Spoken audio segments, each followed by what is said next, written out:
Hi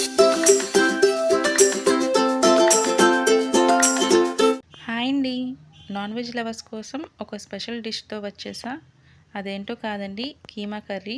కొంతమంది కైమా అని కూడా అంటారు. తక్కువ టైంలో ఎక్కువ టేస్ట్ కావాలంటే ఇది బెస్ట్ రెసిపీ.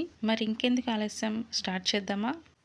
ముందుగా ఒక ప్యాన్ పెట్టుకుని అందులో 4 స్పూన్స్ ఆయిల్, 1 కప్ సన్నగా తరిగిన ఆనియన్స్, 4 పచ్చిమిరపకాయలు, కొద్దిగా కరివేపాకు వేసుకొని గోల్డెన్ కలర్ వచ్చే వరకు వేయించుకోవాలి.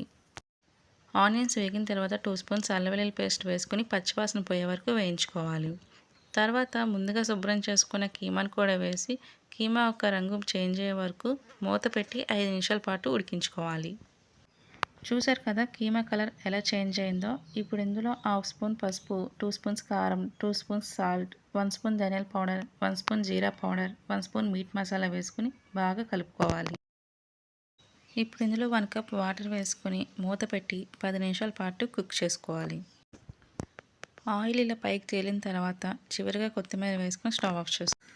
రైస్, రోటీ లేదా పులావ్కు సూపర్ కాంబినేషన్ ఇది. మీరు కూడా ఒకసారి ట్రై చేసి రెసిపీ ఎలా వచ్చిందో నాకు కామెంట్ చేయండి. ఇలాంటి మరిన్ని ఈజీ రెసిపీస్ కోసం నా ఛానల్ని సబ్స్క్రైబ్ చేయండి.